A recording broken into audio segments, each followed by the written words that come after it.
So as you can see, we swapped cameras so that you can start seeing me put together the bag and everything that you need regarding the pattern, and that we've had a chance to read our directions and look at our pattern envelope and get as much information as we can out of here in order to make our bag. So I am not going to use the information on here just because the pieces of fabric that I have purchased are larger than this. I might do some of it, like regarding the handles or the drawstring, but because I have the patterns and I have the fabric purchased larger than required, I'm probably not going to do it like this. So, but if you buy the fabric with the right amount off the pattern envelope, then lay out your fabric like it says here, because this is the best way to do it. But because I purchased more, I'm going to lay mine out slightly different. And then we'll go on to the instructions. But one of the first things first, when you cut out your pattern, everything's going to be super wrinkled. Everything's going to be wrinkled, and there are going to be creases and all sorts of mess. So I cut all my stuff out and then I ironed it all flat. So that way I can make sure that when I lay out my pieces, they're going to be flat. There aren't going to be any wrinkles. And I'll be able to read the directions that are on my pattern piece without having any issues. And when you use a pattern, you need it to be wrinkle free, because any type of wrinkles or creases in your pattern will take away length or width of your finished product, especially when you are doing apparel. When you are making clothes, if you lay down a pattern piece on your fabric and it has a great big old wrinkle in it, it's not going to fit properly.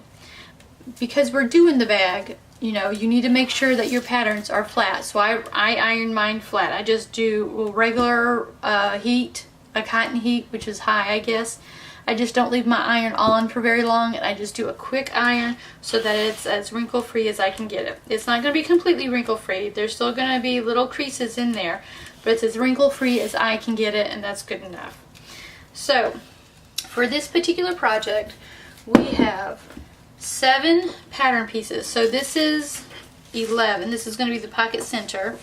So this is where I may not be laying out my fabric like it says here, but this gives me information regarding what fabric is going to be used with what patterns. So let me see. So starting at the top, number 10.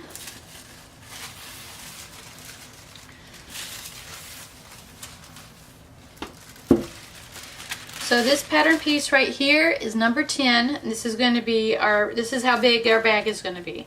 This is the front and back of our tote that's going to be out of this material and a white muslin for the inside of the bag. And I'm going to need to cut 4. Because if you look at your pattern, and unfortunately this didn't print out very well, but it says on your pattern not only what number it is, it gives you all your stitching information, your stitching lines, where the handles are supposed to go, darts, your stitching line for your casing here at the top. This is the line, this is your straight grain. So if you ever see a line with an arrow right here, that's your straight grain, meaning whenever you place the pattern on the fabric, it needs to go vertical or horizontal to the weave of the fabric. The grain, when you see a piece of fabric, you have the threads that go up and down, and you have the threads that go across. So your warp is the threads that get woven up and down the threads that are the weft. The weft is the threads that stay on the loom. So if you're looking at a loom and you see the threads that are just strung on there and they don't move, that's your weft. The warp is the threads that are woven in and out, back and forth across the fabric to get you your designs or to have it tight enough so you can print on it, or however. So when you are placing your fabric and you see those arrows, the arrows need to be up and down or left and right, and that's how you know how to place your fabric. Because doing it any other way are other issues, and we'll get to that at another time. But right now, when you see this arrow right here, it means you need to lay your fabric either on the weft or on the warp. If you shift it just a little bit, it'll make your pattern wrinkle, or it'll give you stretch where you don't want stretch. So this fabric is going to be cut 4 times. 2 out of my outside fabric, 2 out of my inside fabric. And then we're going to need 2 of interfacing because 2 of those pieces are going to be interfaced.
For the next step of our bag making process, we're going to talk about each individual pattern piece.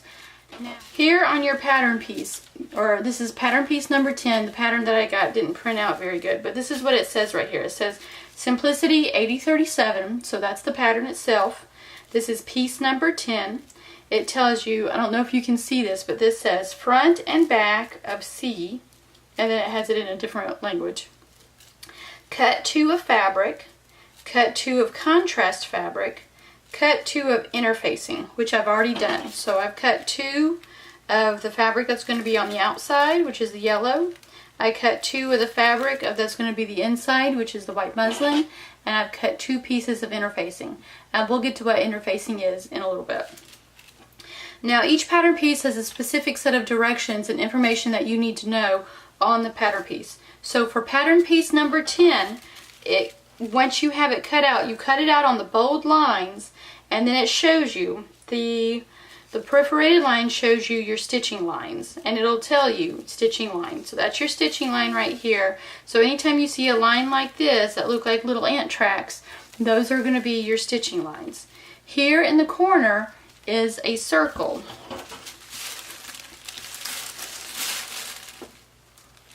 That's a circle right there. So that is for you to mark on your fabric to tell you when to stop and when to start, because that is for your casing. Here on the edge is a triangle. A lot of people, when they cut out the fabric, they cut out the triangle so that it pokes out. I just snip on the inside of it so I can still find it. And these are marks that help you line up your pieces, because you will have corresponding marks on other pieces of fabric so that you can line everything up. Also on this pattern, it shows you the stitching lines for your handles. So this is going to be the stitching line for your handles, and these circles right here are indicators of where you need to start and stop at, or give extra enforcement at, or for whatever reason that you have circles for, which are actually in the directions. So anytime you see in your directions, it'll tell you what these circles are for also. You also have circles down at the bottom giving you indication of placement or strength of stitching, or whenever you have a pattern that has little circles on here, mark it on your fabric, because you will have directions that tell you what to do with those circles. This right here is a dart seam, so I know from experience that this circle here and the circles here at the ends are there. This is to tell me when the dart ends, and this is to help me match up the dart sides here. This is the Simplicity pocket number 12.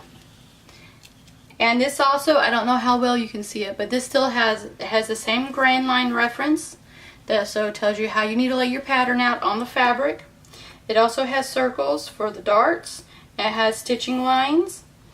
And it also, every single pattern that you see in a commercial pattern will have the maker, the number that it is, the pattern piece, what it is, how many pieces that you need to cut out. And this one has a fold line right here.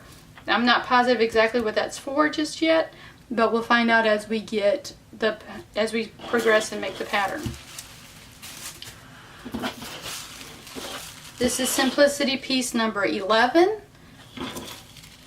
Number 11, still saying the same thing, Simplicity 8037, number 11. This is the pocket center. You need to cut 2 out, and it gives you extra indications here of what you need. Stitching line, your grain line. There's a fold line there for some reason, I'm not sure why.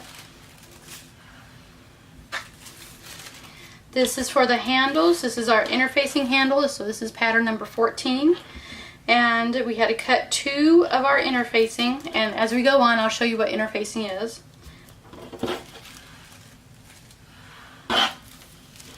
This is our pattern piece number 15. It's the inside pocket. I had to cut 2 out of that one.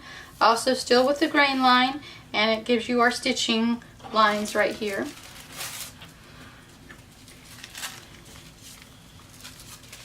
This is pattern piece number 13. It's the handle, and I don't know if you can tell here, when I ended up cutting this out, I found that my pattern piece was a bit longer than my fabric. I didn't realize because I didn't look, I wasn't paying attention. I was so caught up in the color to go with the fabric that I didn't pay attention to how wide the fabric was. And so this fabric ended up being about 42 inches wide instead of 44 or 45. And so I have a little extra here that I've lost some length. So what I've decided to do is I had cut out 2 extra pieces, and I'm going to sew them to the bottom. So each piece to the bottom, so that when it's time, I will have the proper length of my handle. And these have marks as well that you'll need to mark when it's time to go. So I'm going to take a moment. I'm going to mark off all my circles and dots on all my pattern pieces, and then we'll start putting everything together. Okay, so what I've done is I've taken my awl, and I have this awl here so that I can poke holes in everything. And I've poked a hole in all my areas that I needed to mark. Now I know that when I poke my holes in, this is tailor's chalk is what I would normally use. But you know, it's not going to be appropriate to get into these holes. So I'm going to put this aside. So what I have here, an air and water soluble ink pen. So it's pretty much like a magic ink pen. So what I'm going to do, and because it has a fine point to it, I can poke my pen through the holes without tearing up my pattern anymore, and put all the marks that I need on there. This particular pen marks in bright purple, and it's air and water soluble, meaning that if I need to remove the marks right away, I can spritz some water on it, let the water dry, and the marks will disappear. Or give it about 24 to 48 hours and the marks will disappear on their own through the air. So I'm going to go ahead and mark all my holes right now. And if you look at this pattern here, it says you have 2 marks right here that says lining only. So I'll do all the other marks except for those 2. I'll do those 2 on my lining. Oh, and I'm also going to iron. I'm going to iron all my fabric flat so that way I can put everything together. Because when you have something put together, it's harder to iron. I mean, you can still iron it, it just won't look as nice, and it'll just be harder to iron. So I'm going to go ahead and iron all my pieces flat now while I can. Mark my pattern pieces. And one last thing, if you have fabric like this where it's just kind of busy, you can always flip it over to the back. See how that nice and bright white that is? Mark your pieces on the back, and that way you'll be able to see, because I'm pretty sure I'm going to have to do that to my black fabric. My black fabric is white on the inside, so I'm going to mark all my pieces on the opposite side of the black fabric, and I'll probably do it here too. So I'm going to iron, mark my pieces, and if I get to this part and I get everything marked and I have to put the project aside for some reason and come back to it later and my marks have disappeared, all I have to do is go back, lay my pattern piece on, and remark everything. So it's not a big deal if they happen to disappear. So I'm going to go ahead and mark all the rest of my pattern pieces, and then we'll come back and talk about interfacing.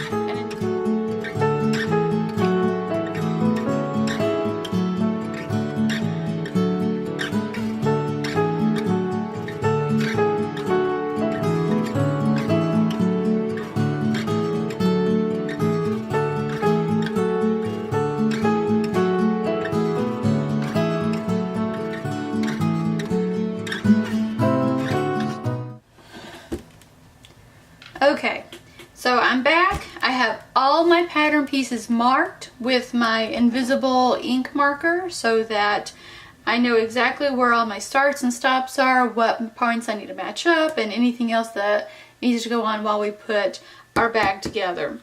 But the next thing we're going to do is, in reading the instructions, it tells you to apply your interfacing along in the process, but I'm going to go ahead and just apply our interfacing to the parts that need to be applied in the beginning. That way it removes a step from the process. We've already taken care of it and we don't have to worry about it, because interfacing is a particular fabric. So this is interfacing. This is a lightweight interfacing. It's very thin. It's not woven. It's kind of pressed together, as you can see here. It's I'm not sure exactly what it's made out of. It's kind of a polyester. This is a very thin one because it drapes very nice. And on the back is, can you see it? I don't know if you can see it, but there are teeny weeny little dots on the back, and they're glue dots. So this is a fusible interfacing. So anyways, the glue goes against the fabric and then you ironed it on. And what the interfacing does, it gives your fabric a little bit of strength. So the cotton quilting that I have right here isn't a very strong fabric. It's not like denim or duck or canvas or anything like that. And so it needs to be built up a little bit to give it a little more strength. So what this interfacing does, this thin interfacing right here, or lightweight interfacing, it gives the fabric a little bit of extra strength, as well as still being flexible enough to allow the fabric to scrunch and crunch as you do when you pull the drawstring, so that it won't be too stiff. So what we have to do is add our interfacing to the back of, let's read our directions real quick. Okay, so in reading the directions here, we can tell the difference between what our lining looks like and what the outside of our bag looks like. So remember I told you in the last video when I was going through the instructions, everything that we were doing, we were applying to the outside of the bag. We're creating the outside of the bag first. And so this is what we're going to do here. We're going to go ahead and apply the interfacing to pattern number 10 for the outside of the bag. So I'll move that out of the way. So I'm going to apply the interfacing to this fabric. This is going to be my outside fabric. I had to cut out 2 pieces because I would need to interface each piece separately. So I have 2 pieces of interfacing here, and I'm going to go iron that on. Now, one of the tricks about using interfacing is that I know a lot of people, when they go interface, they slam the iron up on high and they iron it on real quick, hoping that it'll stick, and then as they put the bag together, they find it start peeling apart. Well, you have to use kind of a medium-high heat, a medium to medium-high heat. You need to take your time and you need to press it. You don't want to iron it. You don't want to do this because it pushes everything around. You need to press it, so you need to, like this. Press it, push down on it for a little bit, go to the next section. Push down on it for a little bit, go to the next section. Push down on it for a little bit, go to the next section. And until your glue is fused. So the rough side goes to the wrong side of your outside fabric. Just like that. You match up everything and you press. And you press. And you press. And you continue pressing until you can't pull it loose, until it's completely melted into the fabric. So we're going to do these two, because I'm going to do my pressing for the interfacing all at once. So I'm going to do these two pieces right here, which is my outside fabric, and I'm going to go ahead and do my handles. So apply the handle interfacing between the large dots. So here's my handles. And like I said, I have them marked here. So my interfacing is right here. I cut that out already.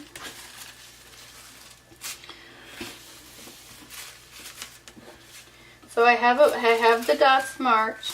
And what I'm going to do, I'm going to take it and I'm going to press it the exact same way. The rough side to the wrong side of the handle. And I'm going to lay it in between the large dots. Like that.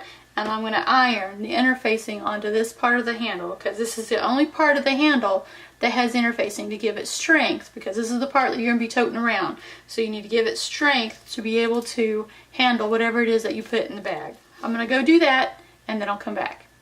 Okay, and here we are. I have the interfacing ironed on to the handles. And I have the interfacing ironed on to the outside fabric on pattern number 10 of our bag. Now, in our next video, we're going to be following the directions and we're going to be sewing and putting everything together.